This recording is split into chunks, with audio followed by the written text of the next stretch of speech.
Sejam bem-vindos a mais um vídeo. Aqui vamos falar sobre rochas ígneas, e mais específico sobre a descrição delas. Mas sim, por onde começar a falar sobre esse assunto?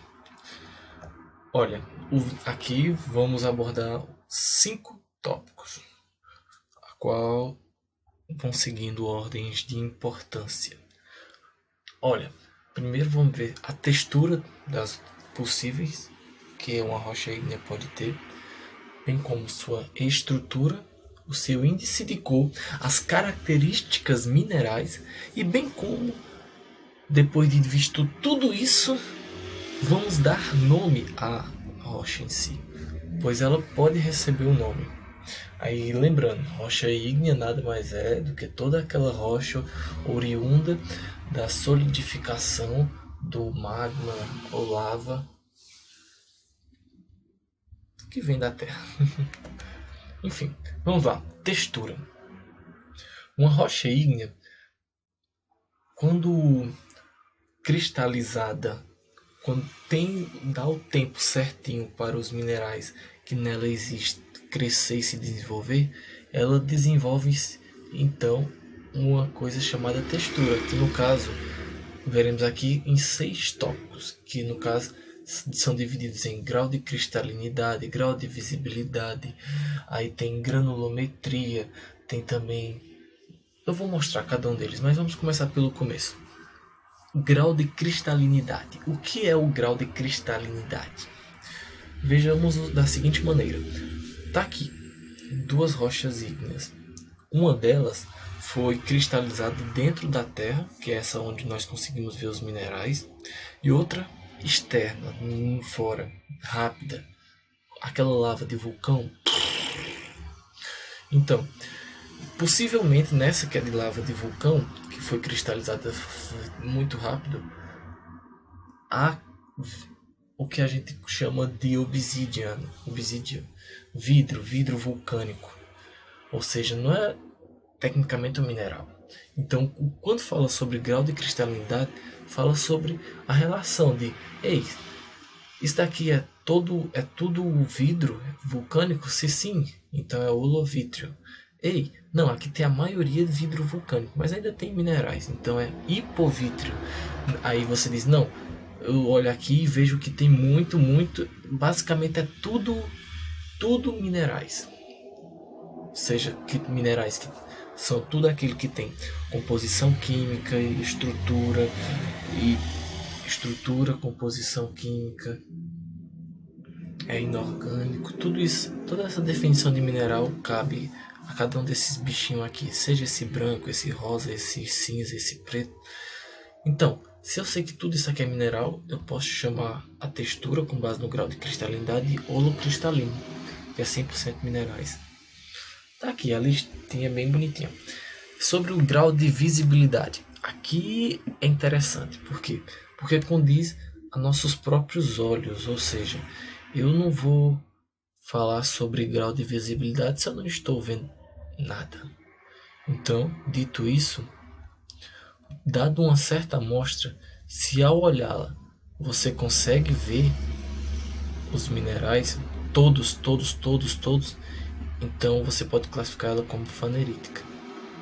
Ah, mas é como nessa. E se for um caso dessa daqui, que eu não estou vendo nada. Então chama de afanítica.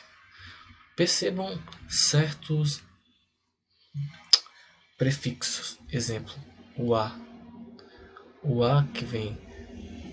Eu acho que é do latim ou é do grego. Não. É do latim. Não. Não fanítica, grãos. Então você não vê os grãos conforme perfeição, né? Já subfanerítica é um grau intermediário.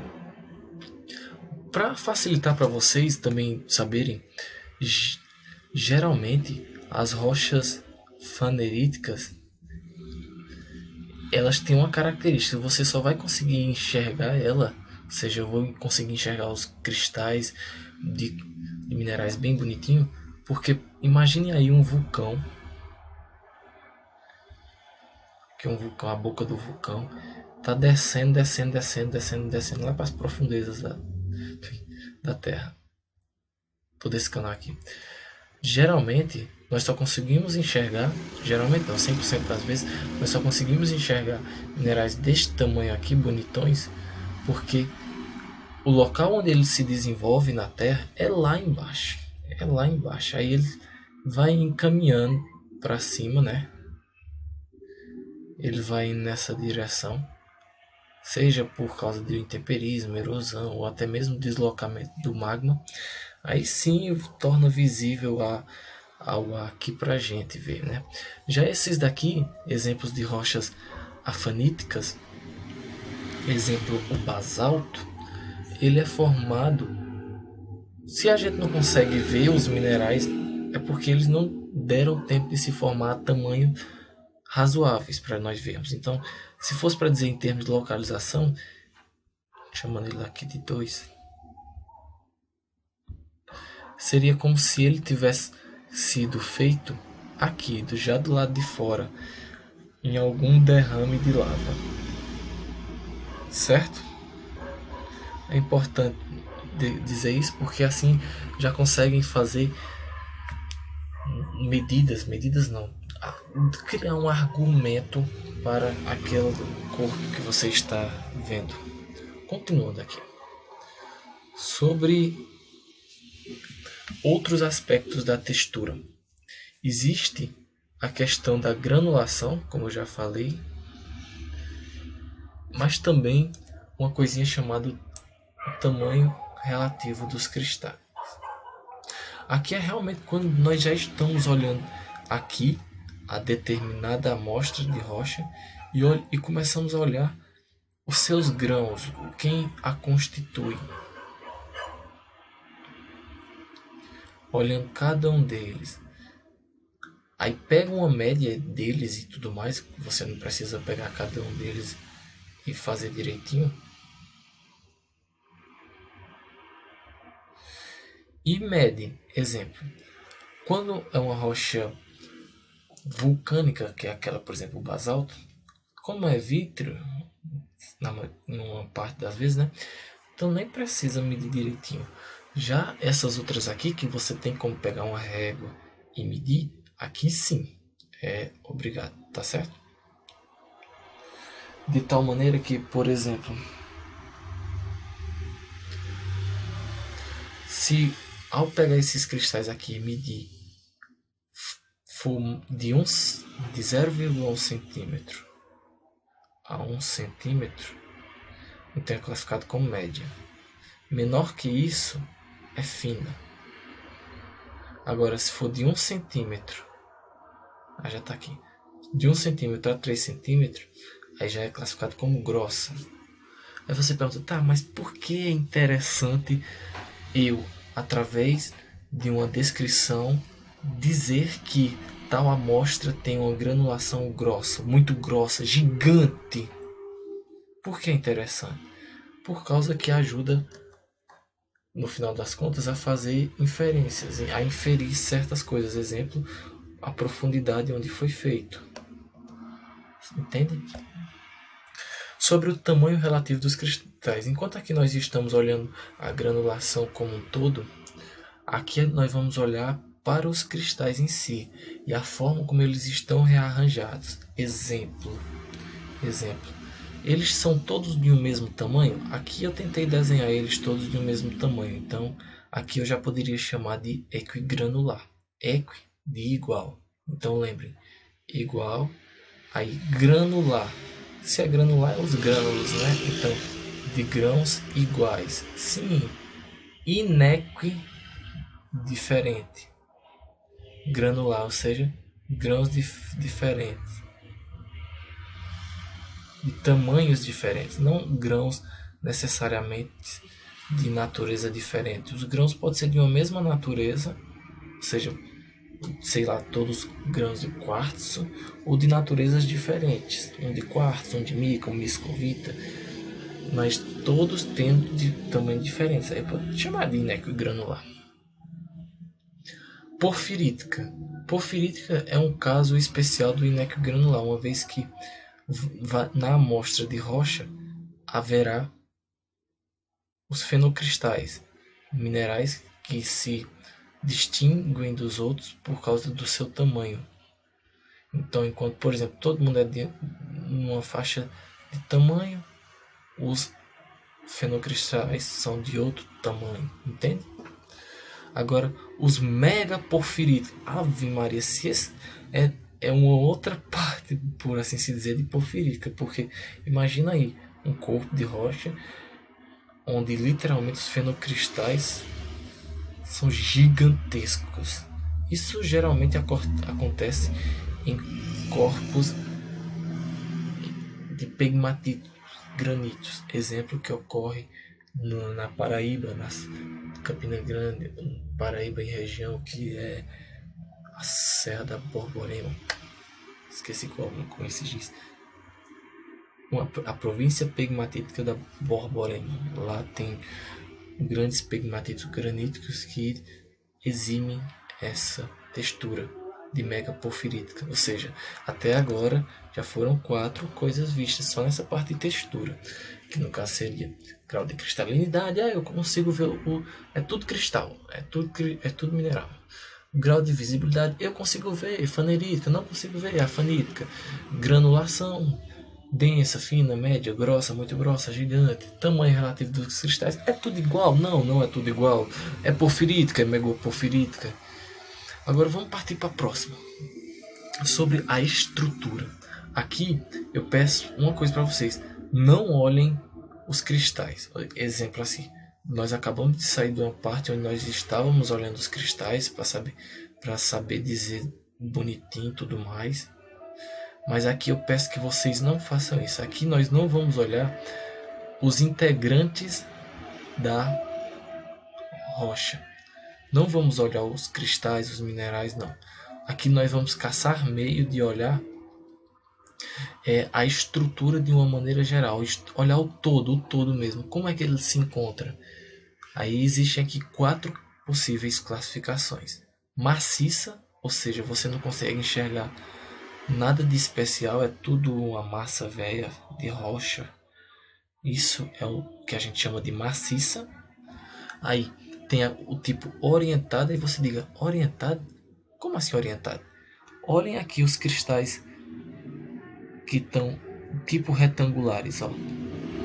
Eu vou, se preciso, eu vou circundar cada um deles aqui, ó. Aí vocês sigam aí o trabalho de olhar, né? Pelo menos isso, e ver que sim, todos estão tendo uma certa orientação, estão mostrando que estão apontando para uma direção, né? Que é nesse sentido. Nesse sentido não, nessa direção. Que é nessa direção horizontal. Vocês conseguem ver isso, né?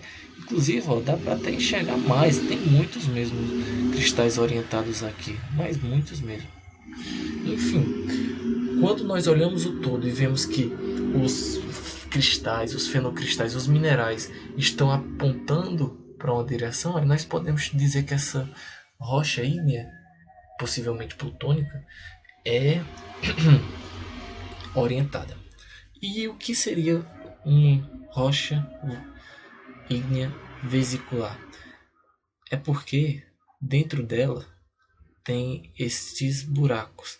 Buracos esses que não vieram depois que ela foi formada, não. Eles estavam lá durante o processo de formação dela. Aí vocês perguntam, nossa, como assim? Simples, imagina aí uma massa, eu vou até trocar a cor, né, para facilitar. Mas imaginem aí uma massa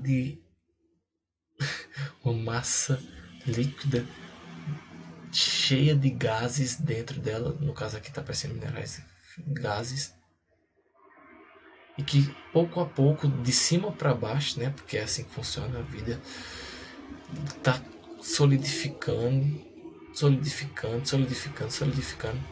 e pum, isso daqui fica aprisionado aqui dentro. Pronto, é basicamente o que acontece aqui. Forma essas vesículas, como chama, né? Mas aí, com o passar do tempo geológico, com, por exemplo, como por exemplo a movimentação da Terra, pequenos sismos, que no caso sismo é a mesma coisa que terremotozinhos, né? Essas fendas podem sofrer com a inclusão de água, de lençóis freáticos, de toda a chuva que vem de cima, trazendo minerais dissolvidos, ou lençóis freáticos que vêm de baixo e atingem aqui. Enfim, entrando nessa cavidade, e assim como o café deixado no sol evapora e fica só os cristais de café, aqui da mesma maneira, ou seja, há casos em que essas vesículas elas são preenchidas por um mineral, como por exemplo aqueles geodos. Não sei se vocês já ouviram falar de geodos, dê uma pesquisada aí depois. São lindas formações que no passado eram buracos que depois foram preenchidos, precipitados lá dentro, né, os minerais, e formam lindos mesmo acabamentos. Eu recomendo dar uma pesquisada depois aí. Pronto, aconteceu isso, esse preenchimento. Então agora nós não chamamos de uma estrutura vesicular, mas sim amigdaloidal. Amigdaloidal. Amigdaloidal. Certo? Agora, gente, sobre o índice de cor. Aqui não é preconceito, não é isso, não é nada daquilo. Aqui é realmente separar o preto, o máfico do félsico. Como assim?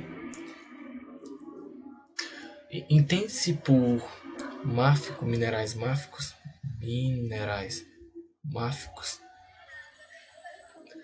minerais que são ricos em ferro e magnésio.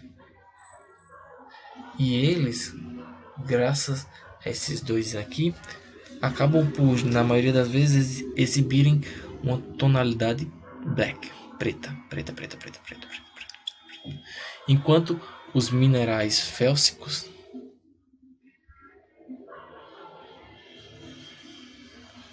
exemplo, quartzo, a mica, os feldspatos,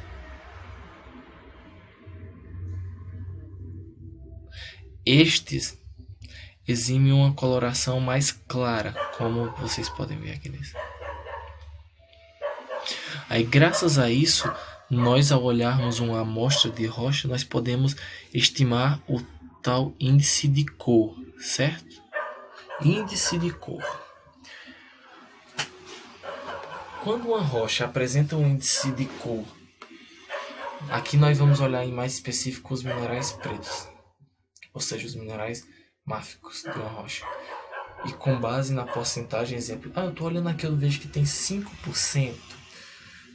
Não, eu vejo que tem 20%. Não, eu vejo que tem 40%. Não, eu vejo que tem 80%.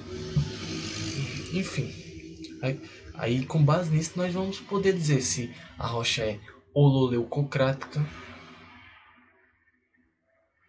se é leucocrática, mesocrático, melanocrático. Melanocrático é muito interessante porque já lembra a palavra melanina, né? Aí, o ultramelanocrático. Aí você diz, nossa, primeiramente, como é que eu vou saber se uma coisa está entre 5, 10, 20, 30, 40, 50%, essas coisas? Simples. Teremos ajuda. Esses gráficos aqui tem na internet e em qualquer lugar que você pegar. Mas com a experiência e o passar do tempo e uma boa prática, que é o que eu espero que vocês façam depois de terminar esse vídeo, vocês vão conseguir saber diferenciar direitinho. Exemplo. Quando nós pegamos uma amostra dessa daqui, vamos ver em qual se encaixaria ela aqui. Na verdade, para mim, não vai se encaixar em nenhum desses. Aqui uma rocha dessa vai ser mais de 60% ou mais de 50%. 50% é o que tem aqui, né? Então, de certeza a gente sabe que essa rocha chamada gabbro é uma rocha com mais de 50% de minerais máficos. Então, com base nisso, ou o índice de cor dela vai ser melanocrático, ou até mesmo não vai ser não, vai de mesocrático a melanocrático. Por que eu digo isso? Porque uma rocha com mais de 90% é ultramelanocrático, né? E se a gente fizer o oposto, que no caso seria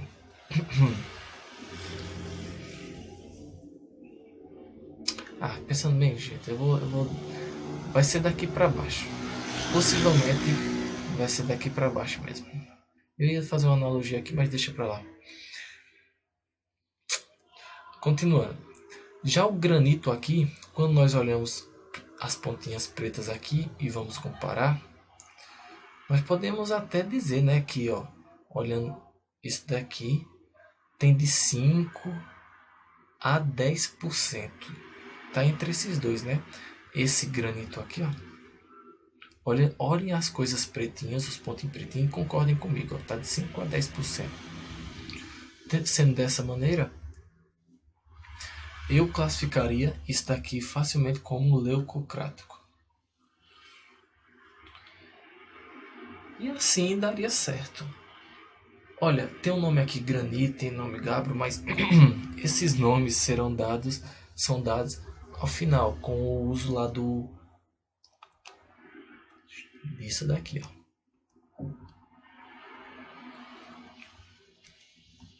Com o uso do QAP. Aí, vamos lá. Já falamos sobre textura, estrutura, índice de cor. Agora vamos falar sobre as características dos minerais essenciais nas rochas ígneas. Olha, essa rocha aqui, o granito que eu acabei de mostrar,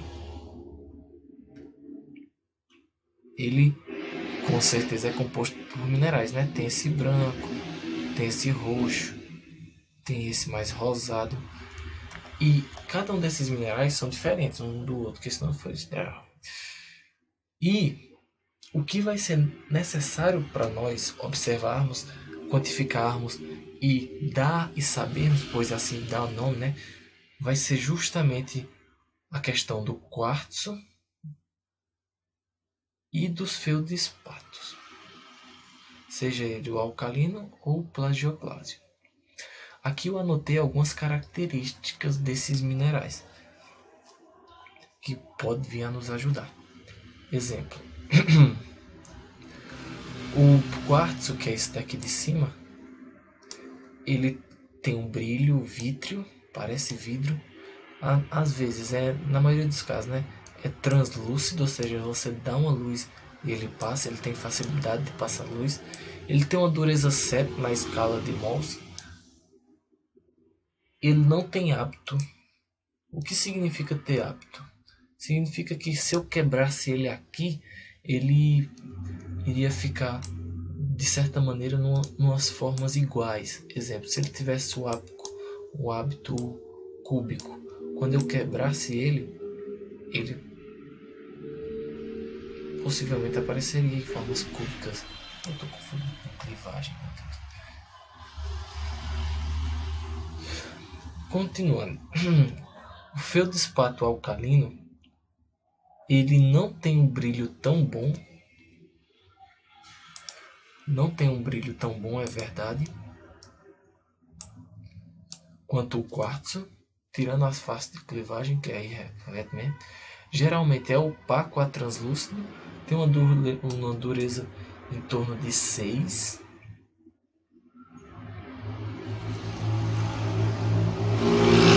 Exime muitas cores, aqui é o feldspato alcalino, né?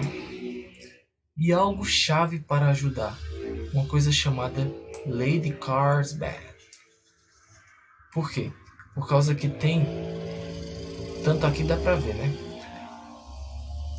uma característica que é um brilho diferente. Exemplo, isso acontece somente porque durante o crescimento do mineral, um cresce nessa direção, o outro cresce nessa direção. E isso é tão interessante que até meu Deus, que até a nível do binocular dá para ver, através da polarização de luz, essa germinação. O plagioclásio, ele não também, ele em características, na maioria das vezes ele é muito igual ao Felix patacolino. São coisas essenciais que distinguem eles. Mas continuando, o brilho não é tão bom quanto o do quartzo. Ok, vou até mudar de cor aqui para não confundir. Geralmente é opaco a translúcido, dureza em torno de 6, ou seja, o quartzo consegue riscar tanto esse quanto esse. Aí, mas o que pode vir a ajudar é a tal lei da albita, pois essa lei expõe linhas paralelas e são possíveis de se enxergar no mineral. Olhem aqui, olha. Não são estrias, não são, tá certo? Mas é uma consequência do rearranjamento, ou seja, no mesmo sentido aqui, que um cresce assim e outro assim, aqui é basicamente igual. Um cresce assim e outro assim, porém multiplicado por 1000. Aí vai criando o que parece essas estrias, né? É muito interessante mesmo. Vamos agora aprender a nomear uma rocha com o QAP. Sabendo daquela questão dos minerais, né, essenciais, que é o quartzo, o feldspato alcalino e o plagioclásio, nós vamos, através de uma rocha, exemplo, esse granito aqui, vamos caçar meio de quantificar, exemplo. Digamos que esse mais rosinha aqui seja um K-feldspato. Eu vou olhar ele aqui e fazer uma estimativa de quantos por cento do volume da rocha ele ocupa, ou seja, eu vou considerar tudo o que eu ver, tudo mesmo, e vou fazer uma porcentagem na minha cabeça. Com base nessa porcentagem eu vou anotar. Exemplo. Para mim, que do volume total, eu consegui ver que só o plagioclásio tem 30% da rocha. Ok. Se eu for lá e olhar o granito não, o quartzo, nesse caso aqui, vai ser essa parte mais escura. Me perguntem isso porque eu sei, porque é assim que tende a ser na maioria das vezes. Porque é como se ele tivesse. Você lembra que eu disse que ele é meio translúcido? Então ele está refletindo a luz que está batendo nos minerais pretinhos lá e refletindo eles. Então, o quartzo eu sei que é essa parte mais escura aqui, ó. Bom, eu diria que o quartzo aqui, como o quartzo aqui ocupa uns 35%, vamos botar aí. 35%. Não, 35% é muito.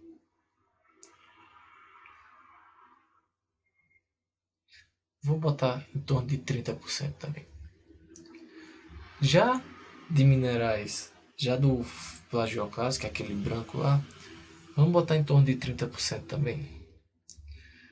Aí você pergunta, tá, 30 mais 30 mais 30 é 90. E os 10% restantes? Ah, os 10% restantes são de minerais máficos que a gente tinha dito lá. Se lembra? Então, tá. Então, com esses números aqui, eu já jogo aqui nesse gráfico?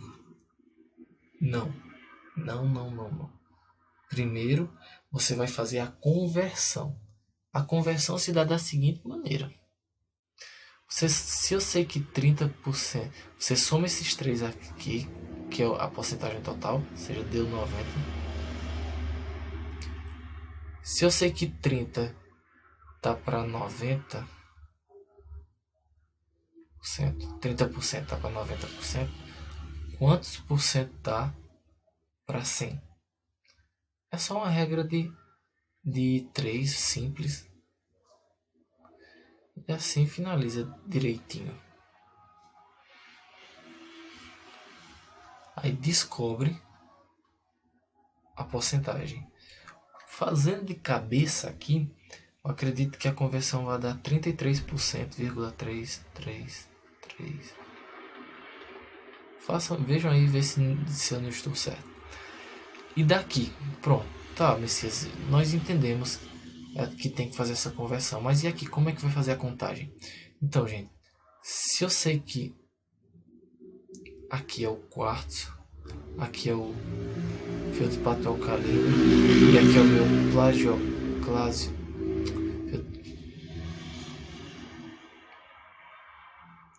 Com base nesses valores que são respectivamente 33, 33, arredondando, né? 33. Vou botar de quartzo 34 para dar 100%. Eu vou lá e faço direitinho. Como? Olha, aqui é 0%, aqui é 0%. Eu vou explicar. E aqui é 0%.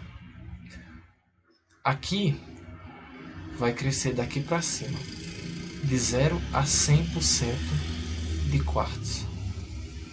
Aqui vai crescer de 0 para cima, que é de 0, aí vai até 100% de feldespato alcalino. Já aqui vai crescer de 0 a 100% de plagioclase. Entende? Deixa eu ver se eu apago aquela coisa.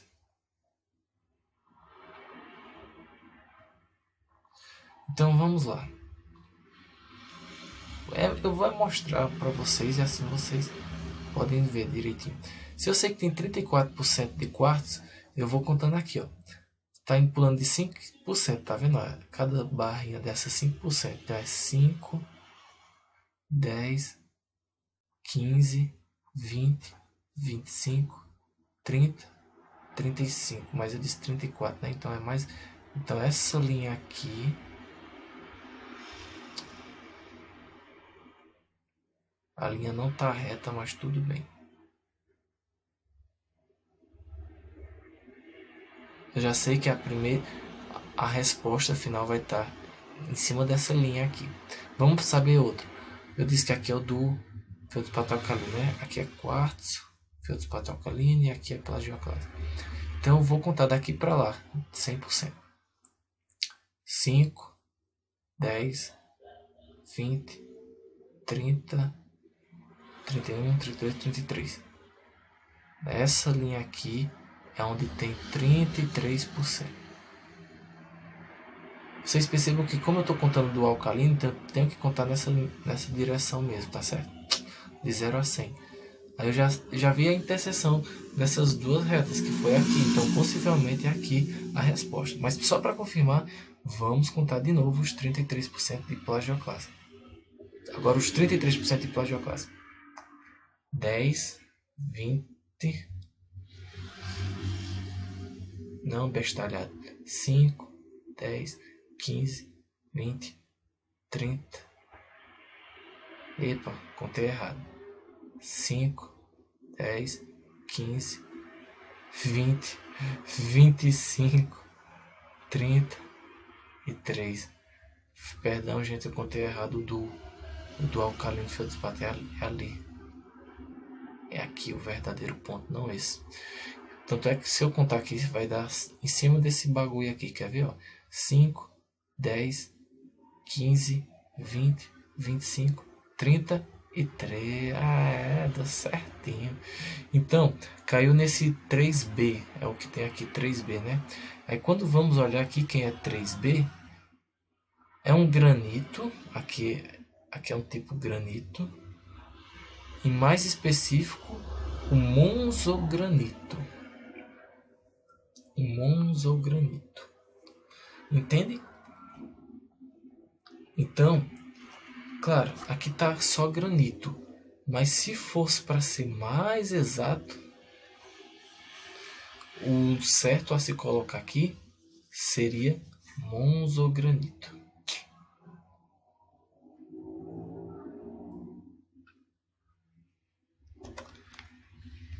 Eu acabo de ensinar a vocês como nomear no QAP, como fazer também a conversão. Então, simbora praticar. Do que adianta fazer tudo isso e não praticar? Praticar é o mais importante, de longe. Então, pessoal,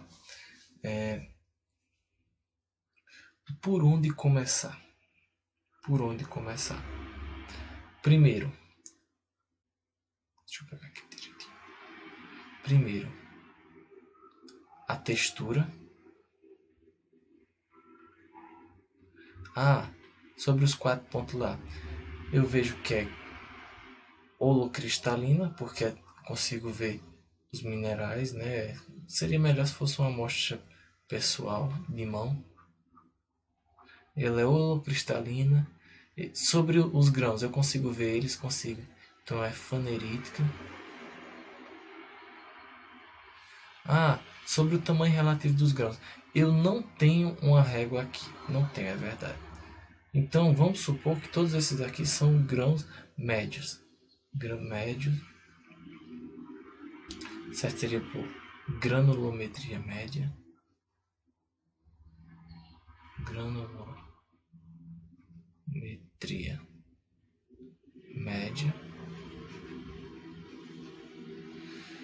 E o que mais? Qual é a parte que está faltando? Sobre o tamanho relativo dos cristais. São todos iguais, de um tamanho igual? Não, sim, não, sim, não. Ao meu ver, não. Eles se diferem um pouquinho de tamanho, né? Então, vocês podem discordar comigo, não tem problema não. Então, poderia chamar eles de inequigranulares.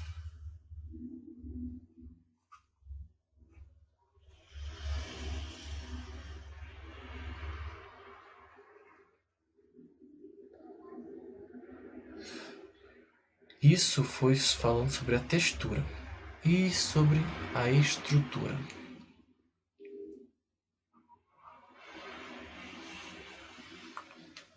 Maciça, orientada, amigdaloidal, vesicular. Bom, gente, não conseguimos identificar nenhum buraquinho aqui, né? Nenhum buraquinho. Muito menos nenhum buraco preenchido, né? Então, ao meu ver, é claramente uma estrutura maciça. Porque eu também não consigo enxergar nenhuma orientação entre esses cristais, né? Sobre o índice de cor. Olha o tanto de bicho preto, o IC. Com base nisso, fixem essa imagem na cabeça e vamos voltar aqui. Eu vejo claramente aquilo entre 20 e 25, entre 20 e 30, né, por cento de minerais pretos. Bom, então ele se classifica como mesocrático. Não, bicho doido. Entre 20 e 30 é leucocrático.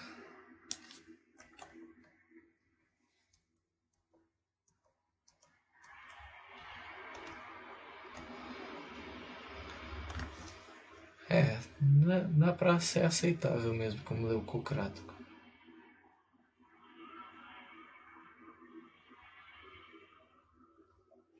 Leucocrático. Pronto. Aí agora, olhando um parâmetro, se eu disse que é leucocrático porque vamos supor que tenha 30% de minerais máficos. Sobre os minerais presentes, como eu consigo identificar esse claro, esse escurinho aqui, que é quartzo, o branco. O branco aqui complica, porque pode tanto ter plagioclásico como cafeodspato. Então fica, ao meu ver, inviável fazer uma análise dos minerais, porque não consigo ver uma amostra de mão certinho, porque até consigo identificar o tal do quartzo e dizer uma porcentagem para ele, digamos 20%. E mais o tal do plagioclasio e do cafeodspato, que é o nosso Azinho lá, né? Eu não consigo dizer muito sobre eles. Então fica inviável dar um nome ao final das contas para essa amostra aqui que nós temos. Mas se fôssemos presumir que a presença desses dois estão em quantidades iguais, então nós teríamos um total de 25% para plagioclasio e 25% para cafeodspato. Aí vocês perguntam, tá certo isso aqui? 25 mais 25, 50 mais 20, 20, 70 mais 30, 100. Então a soma tá dando certo. Aí faria a conversão desses daqui para a parte normal em si. Ou seja, teria de ir lá fazer 20, tá para, deixa eu ver, 20, 25, 45, 65, 20 tá para 65, assim como x tá para 100. Aí faz direitinho, x igual a fulano.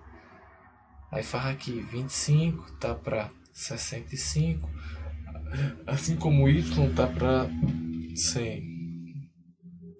25, 65, z 100. Façam cada um desses cálculos aqui.